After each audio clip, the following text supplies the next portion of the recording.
Every civilization has a creation story. Every culture has tried to answer that ancient question that rises with the sun and sleeps with the stars. Where do we come from? But long before the Bible, long before the Torah, and long before Greek philosophers walked the marble steps of Athens, Africa had already written its own Genesis. A Genesis not carved in a single book, but scattered across deserts, mountains, rivers, and stars. This was a continent where knowledge was not just spoken, it was encoded.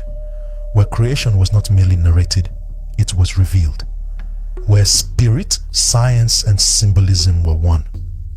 Africa's Genesis was older than parchment, older than temples, older than language itself.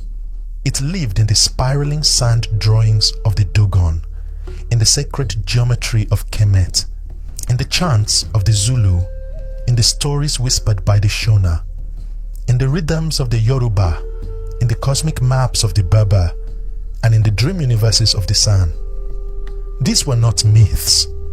They were metaphysical blueprints, sophisticated systems designed to explain the beginning of everything. Before atoms, before equations, before telescopes, Africa used symbols to describe the birth of light. Before physics named vibration, Africa described the world that shapes reality. Before science spoke of expansion, Africa spoke of the egg that cracked open the cosmos. Before psychology defined consciousness, Africa taught that awareness is the first spark of existence. Nothing here was accidental. Nothing here was primitive. These stories were not attempts to imagine the universe. They were attempts to translate it. Long before the world divided spirit from science, Africa understood that creation was both. And now, as we retrace these ancient paths, the oldest Genesis rises again. A story written not in ink, but in eternity.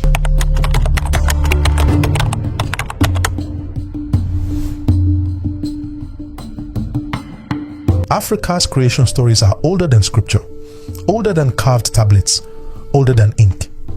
They belong to the breath, to rhythm, to memory carried in the bones of continents.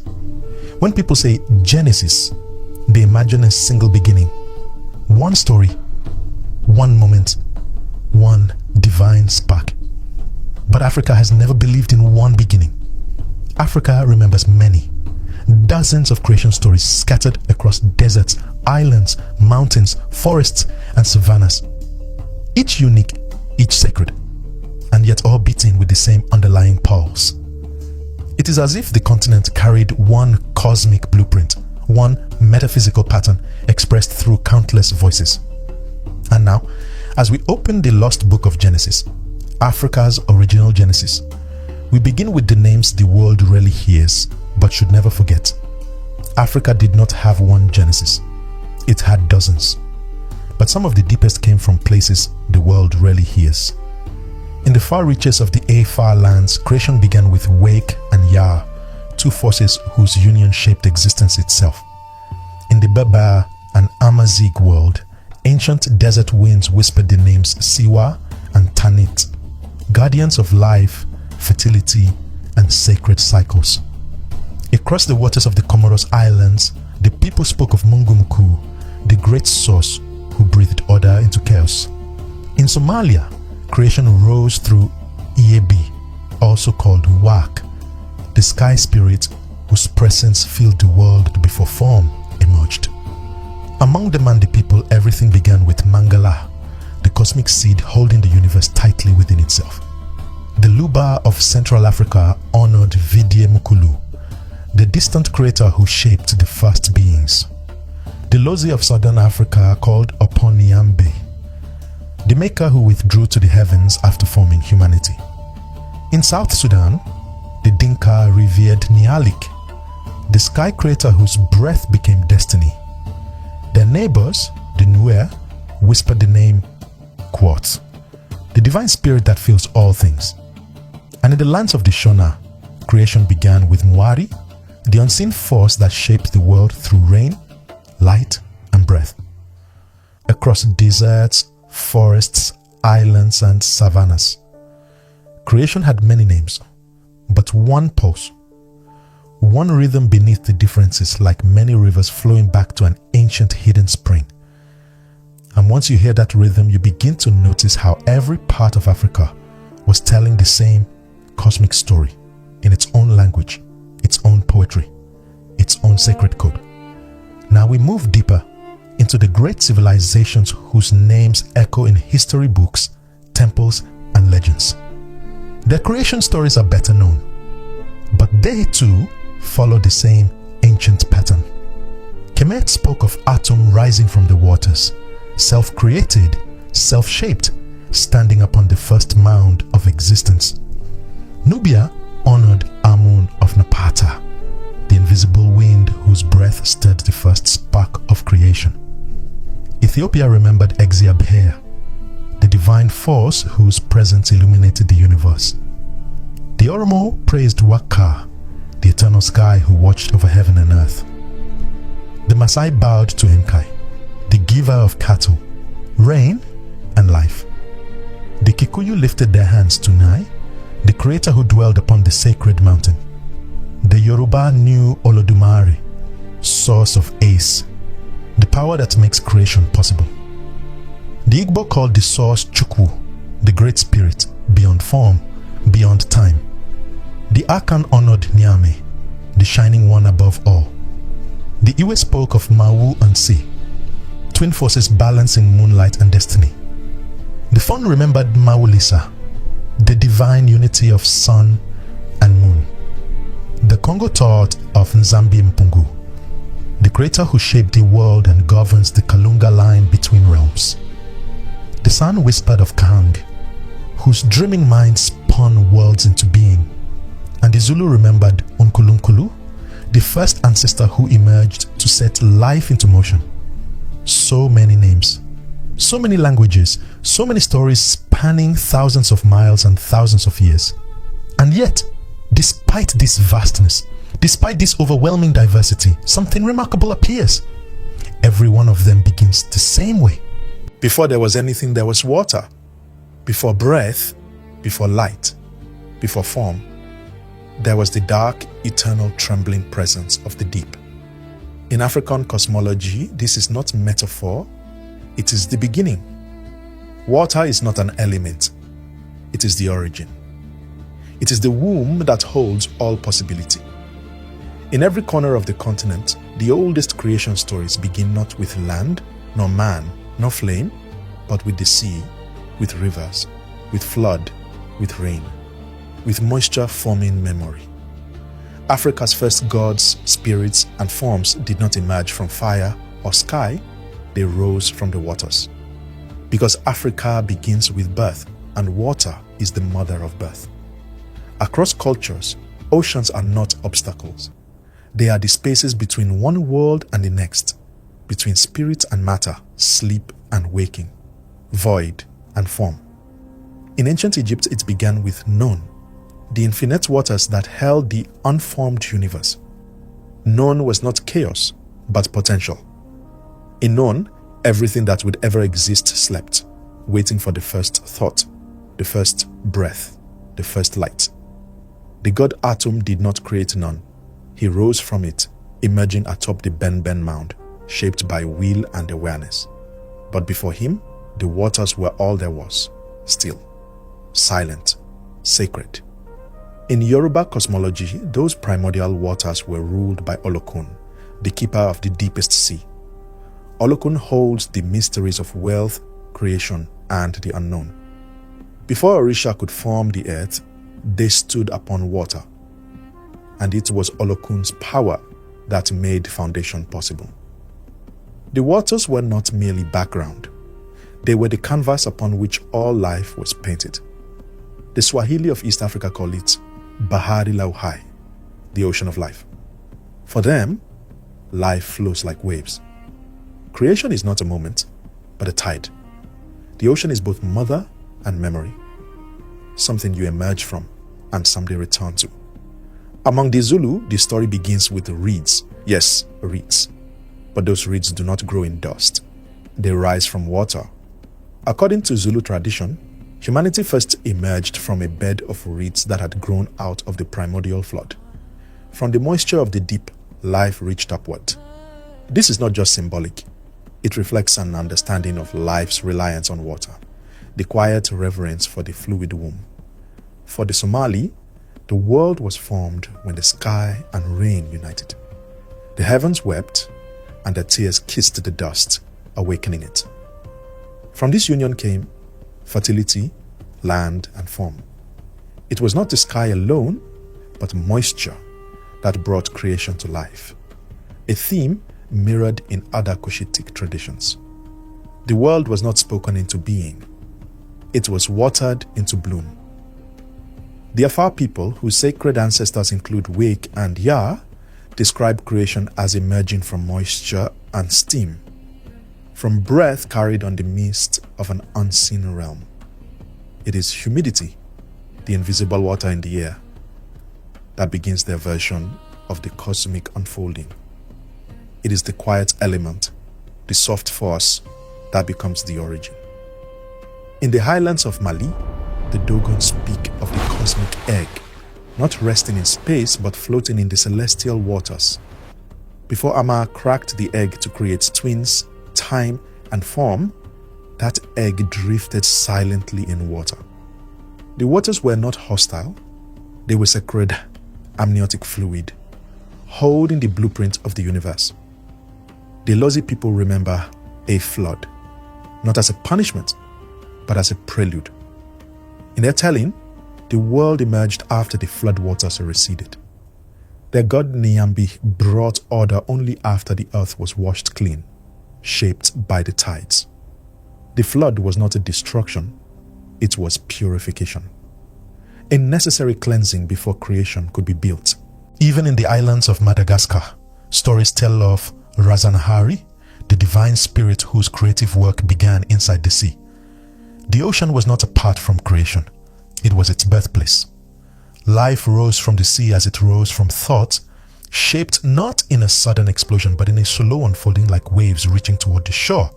So why does Africa always begin with water? Because water is everything before the thing. It is the blank canvas, the untouched soil, the undivided cell. Water is possibility. It is the space between endings and beginnings. And in African cosmology, creation was never about domination. It was about emergence. Africa does not begin with a sword or a thunderbolt. Africa begins with the womb, with the pulse of water, with moisture forming memory.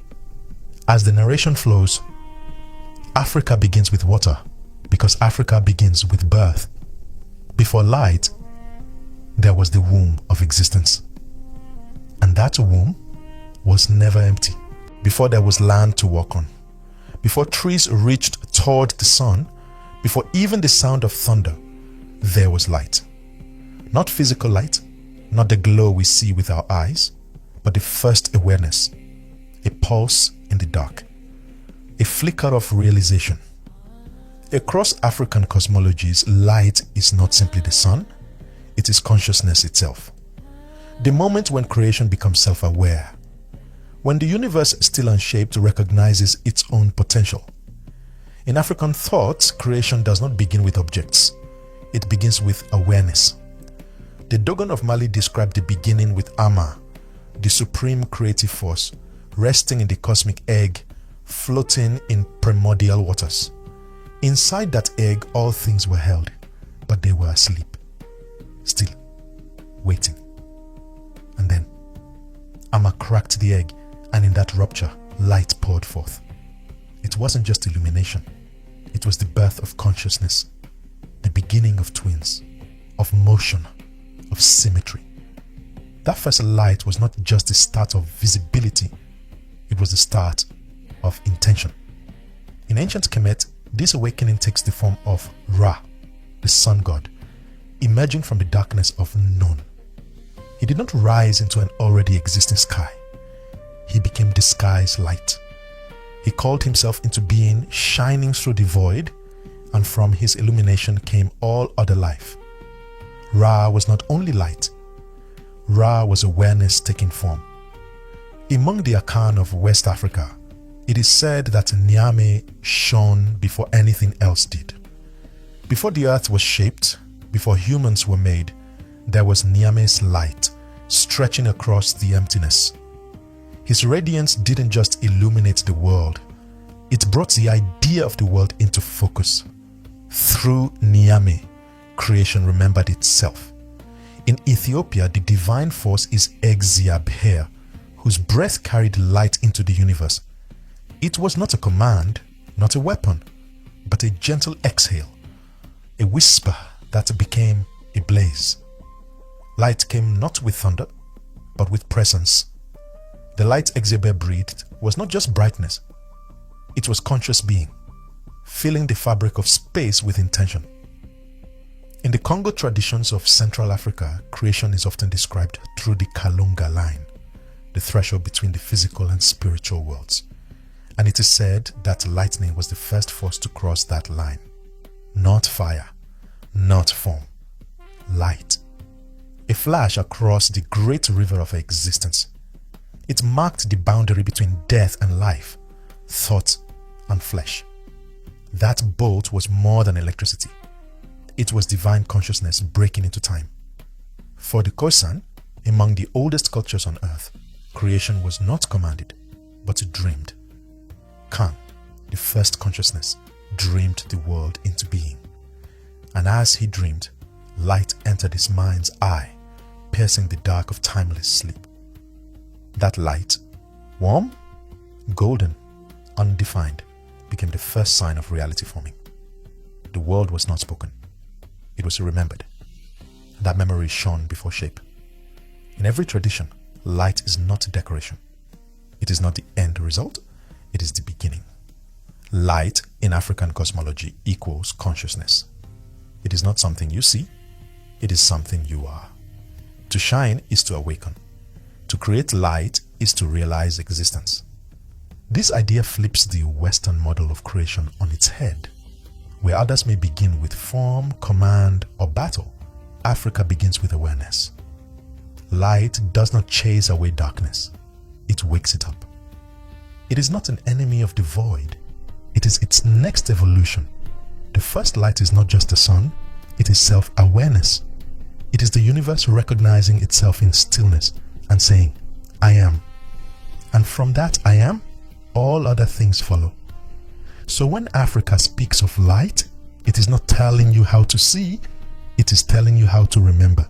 In the African Book of Creation, once consciousness awakens, it does not sculpt reality with hands or hammer.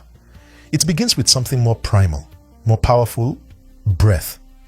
And with that breath comes sound, a whisper, a hum, a command that shapes the formless into form. In African cosmology, the universe is not built from brick and bone. It is built from vibration. Sound is the architect of reality. Before clay, before tree, before sun, there is utterance. And utterance is not speech alone. It is intention turned into frequency. Across the continent, in dozens of traditions, creation unfolds not through war or accident, but through sound codes, spoken breath, and vibrational force. Among the Yoruba, the creative spark comes from ash, the divine power to command, to activate, to make things happen. Ash is not just energy. It is spoken energy, power carried through the word. It flows through Emi, the breath, the divine breath within all living beings. To speak is not just to communicate, it is to create.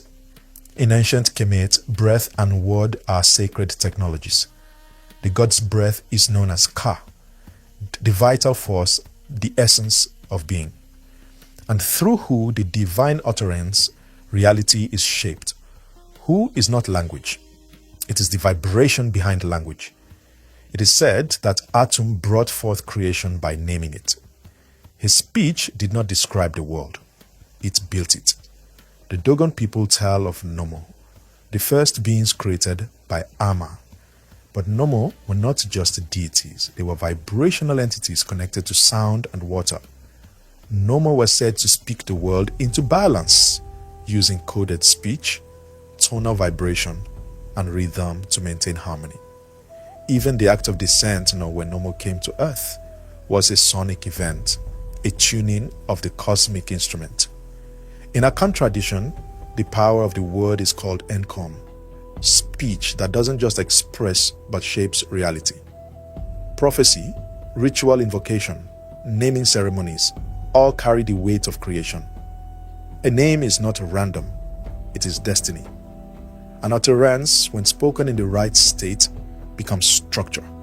Thought becomes flesh. The Nuer of South Sudan speak of Quoth, the divine spirit whose very breath animates the living. Quoth is breath and breath is life.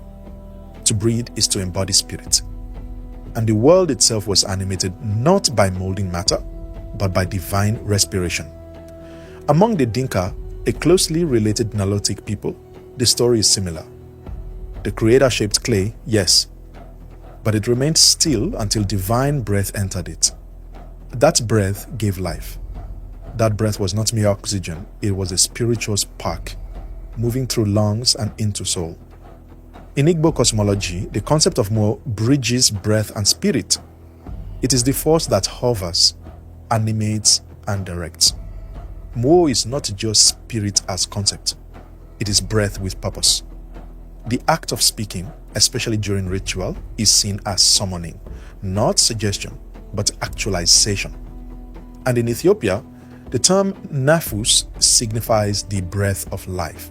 It is the same breath God gave Adam. But before that, it was the breath that called the world forward. Nafos is both wind and whisper, the animating force behind what we see, the invisible voice pushing reality forward. Each of these cultures speaks a different tongue, but they share the same song, creation through sound. Not violence, not randomness, but rhythm, breath, command. Africa teaches that the universe is not built from matter, but from sound.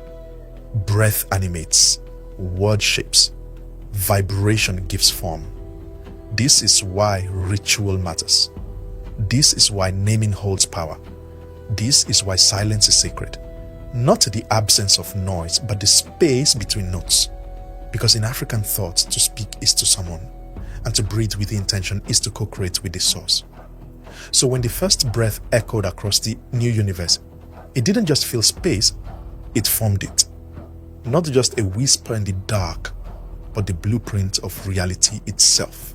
Once the breath moved, once the sound gave shape to vibration, came the first beings, not conquerors, not destroyers, not jealous gods waging war over creation, but engineers of order. In African cosmology, the universe is not tamed by violence, it is balanced by design. These first entities born of sound and light were not tyrants. They were architects, sculptors of rhythm, weavers of breath into form. The Dogon people of Mali speak of the Nomo, the twin beings born of Ama's cosmic egg. They were part spirit, part water, part sound. The Nomo were not just creators. They were harmonizers, sent to organize the universe after an initial rupture of imbalance. They introduced speech, language, and the laws of symmetry. Their descent to Earth was said to have restored harmony, not imposed dominance. They were the first to shape space through sound and intention. In ancient Kemet, after Ra brought light, came Shu and Tefnut, air and moisture. Their union gave rise to Geb, the earth, and Not, the sky. But even this celestial family was not enough. Balance required a force to oversee it all. That force was Ma'at, the principle of truth, justice, and cosmic equilibrium. These were not figures demanding obedience through wrath. They were forces that held the universe together, gods of alignment, not aggression. The Zulu remember Unkulunkulu, the first ancestor, not as a war god, but as a bringer of life. He came from reeds and shaped humans from the soil, teaching them how to build homesteads, live with the land, and honor one another. He established relationships, not religions. His legacy was not empire. It was order. Among the San, Africa's oldest living spiritual lineage, the world was first dreamed by Ka'ang. In his dream, he placed all creatures into the world in harmony, humans, animals, trees, stars. But when people broke that harmony, separation followed. Kang was not angry. He was disappointed. His creation was a song interrupted. But his intent was never to punish, only to restore the rhythm. The archantell of humans who descended from the sky, not as sinners or subjects, but as extensions of the divine. These beings were born with the knowledge of balance and the duty to maintain it. The earth was not a punishment, it was a responsibility. In Igbo tradition, Chukwu did not create humans in a rush of dominations, but in stages, carefully, with clay and soul. Bodies were shaped, spirits were breathed, and destinies were woven. Even after forming humans, Chukwu remains distant, not as a threat, but as a silent witness, trusting creation to uphold itself. The Congo cosmology teaches that souls cross the Kalunga line, the boundary between the world of the living and the spirit realm. The first beings were those who understood the crossing, who taught humans how to live in rhythm with both realms. Life was never a one-way street, it was a circle, a breath repeated across dimensions. In Somali oral history, the world was created through the union of sky and earth. And from that harmony emerged the first beings, born not in fire or fear, but in balance. They were given roles, not thrones. Their power was measured by how well they maintained cosmic agreement. The Shona remember ancestors shaped deep within sacred caves, carved in darkness, formed by unseen hands. These were not warriors of conquest. They were carriers of wisdom, keepers of memory, and mediators between worlds. And among the Baba, creation was often guided by Tanit, the feminine force of fertility, moon cycles, and protection. She shaped not to rule, but to align. Her presence echoed in the stars, the harvest, the womb, and the tides. So we return to the truth so often forgotten. In Africa, the first beings are not tyrants. They are architects, sculptors of balance, rhythm, and breath. They did not conquer creation. They tuned it. All across Africa, one symbol rises again and again. Not a sword, not a flame, but a curve, a roundness, a spiral, a swelling mound breaking the surface of ancient waters. The cosmic egg and the rising mound are not just metaphors. They are sacred blueprints encoded in the creation stories of Africa's oldest civilizations.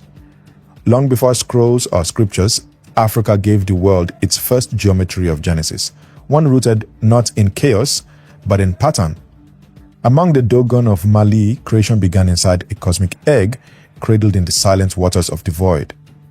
Within that egg was Ama, the supreme force, and all potential was held in tension. No war, no explosion, just pressure, spiritual, mathematical, divine.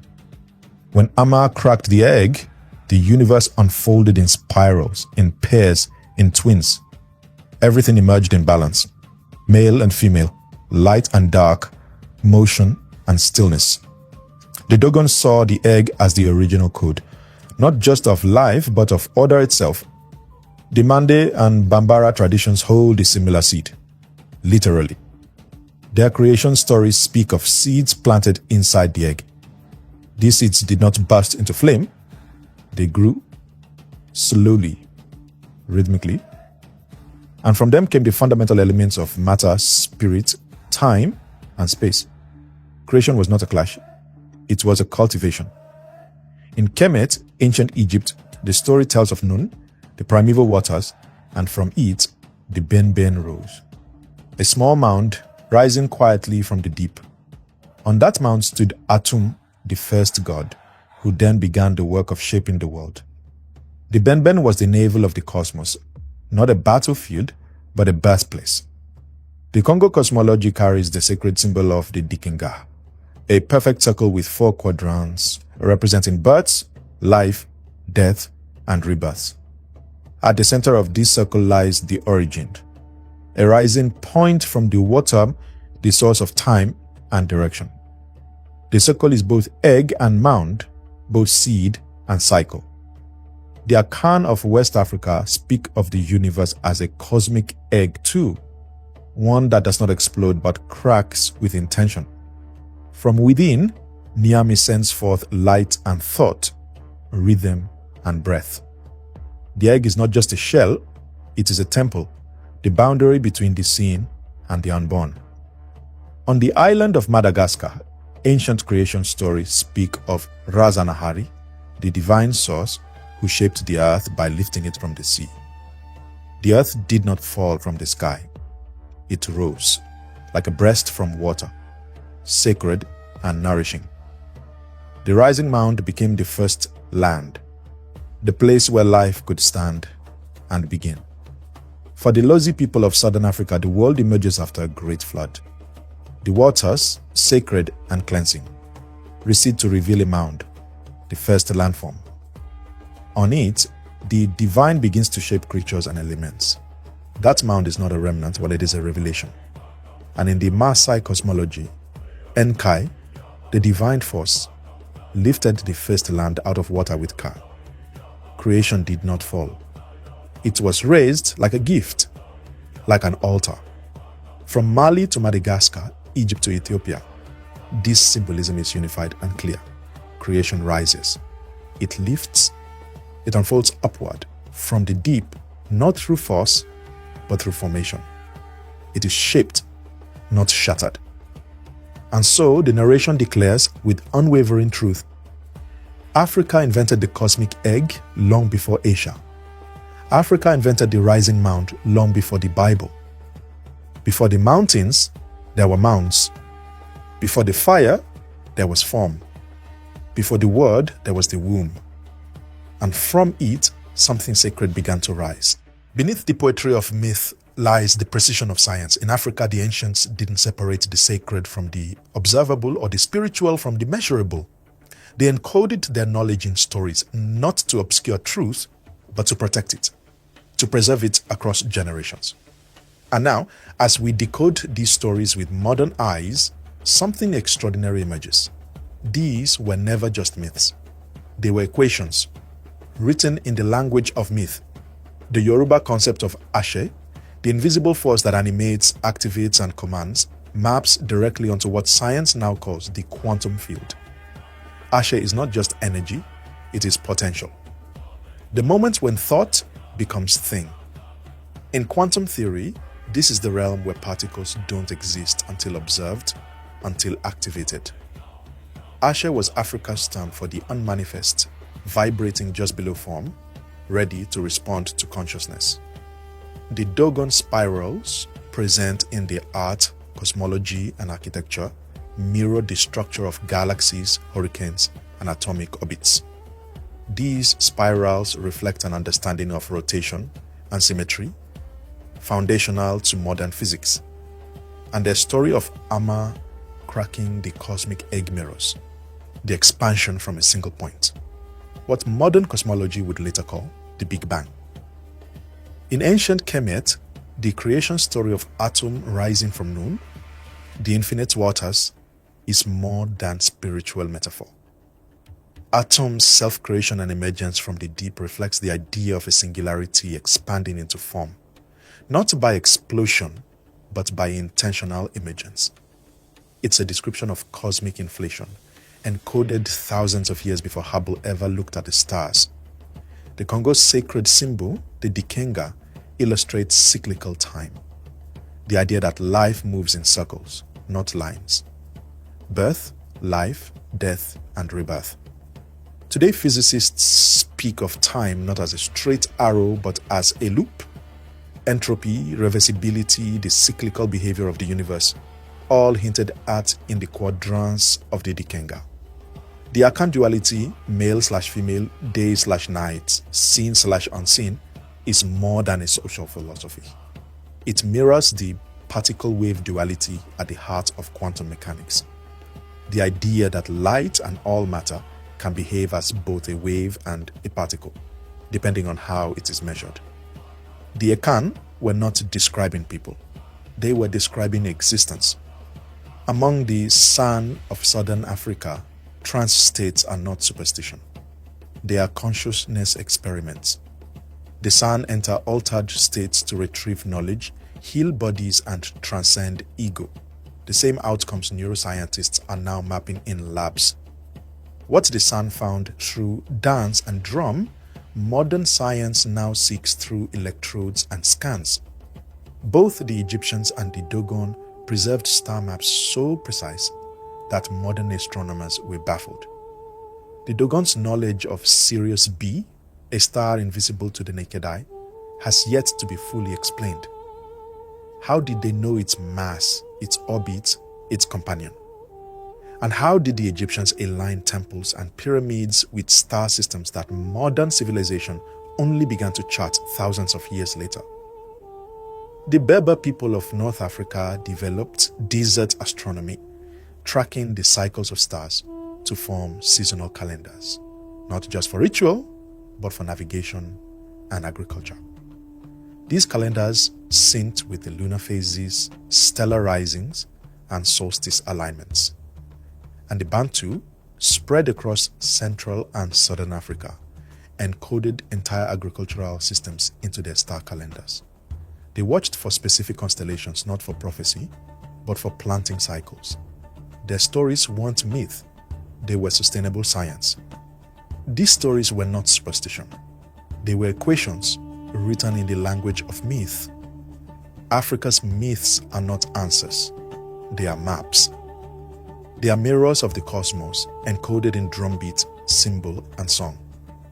And now, science is beginning to realize what the ancients already knew, that the line between magic and mathematics was never a line at all. Across Africa's vast landscapes, from the shifting sands of the Sahara to the green highlands of Ethiopia, from the sacred flow of the Nile to the windswept shores of the Atlantic, one truth quietly echoes. Creation follows a pattern. It is not random. It is not chaotic. It is not a clash of gods or a burst of violence. It is a rhythm, repeated across time and culture, told in different tongues but always humming the same tune. This is the African creation template, a 5-part blueprint that connects more than 40 cultures through one universal story. First, there are the primordial waters, the womb. Everything begins in the deep. Before anything exists, there is water, infinite, sacred, still. It is the mother of possibility. From none in Egypt to Olokun in Yoruba law to the ocean of life in Swahili myth, the waters are not feared, they are honored. They hold life before it takes shape. Then comes the first light, consciousness awakening. This is not sunlight. It is not heat. It is the spark of awareness. It is a ray rising, Ama stirring, Nyame shining, Exhibit breathing. This light is the moment when the formless begins to recognize itself, the soul of existence opening its eyes. Next is the breath and the sound, the word that shapes. Breath animates, sound sculpts. Through Ashe, Hu, Nomo, and Nkom, creation is spoken, not struck. The universe is not shouted into being. It is sung into harmony. Matter vibrates because intention vibrates first. Then, the first beings emerge, the architects. They do not arrive to conquer. They arrive to arrange, to guide, to balance. Ma'at, Unkulunkulu, Khan, Chukwu. These are the engineers, the sculptors of balance, rhythm, and breath. Finally, the cosmic egg cracks. The mound rises. The invisible becomes visible. The sacred lifts from the waters. Whether in the form of the Benben, the Dikenga, or the earth raised by Enkai, matter now stabilizes. The dream becomes a home.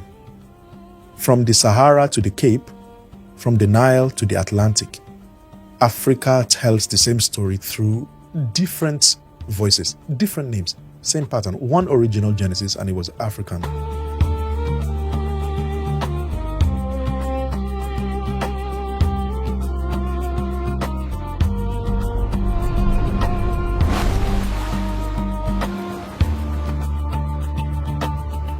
The fires of memory burn again across the continent and beyond.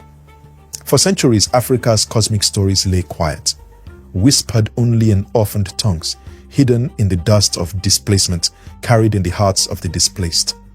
But now the earth trembles with awakening. Across villages and cities, in classrooms and digital screens, a revival is spreading. A revival of indigenous knowledge, ancient cosmologies, and sacred memory.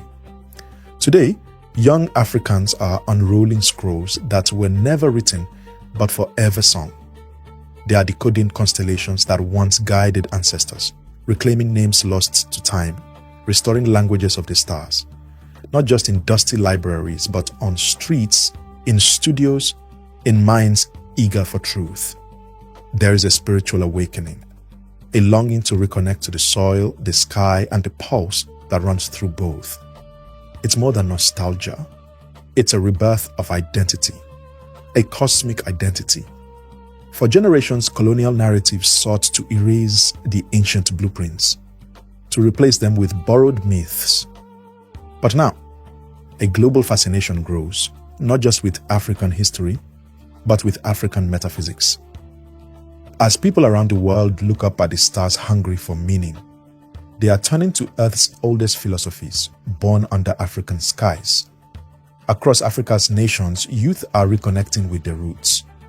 They gather stories from elders, record songs from griots, and weave them into new art, new thought, new spiritual languages. They speak of creation beginning in Africa, not as distant myth, but as living memory. They ask, where is our origin? And discover that the origin was never lost, only hidden in plain sight. This isn't just cultural preservation. It's cosmic reclamation. It's remembering that Africa didn't just witness creation. She authored it. That the first Genesis was not a borrowed text. It was African. And now, as the world searches for meaning again, Africa's ancient memory rises. The book of creation was never lost. It was only waiting for us to return. Each memory restored is a page reopened. Each young mind awakened is a seed replanted. Each star reread is a promise renewed. As the light returns, so does purpose. As history writings, so does identity. As myth becomes memory, so does destiny. Creation began in Africa. The first Genesis was African. And Africa remembers. Because the ocean still holds its stories. The stones still echo their shape. The sky still carries their maps. And when we remember, when we return, we awaken.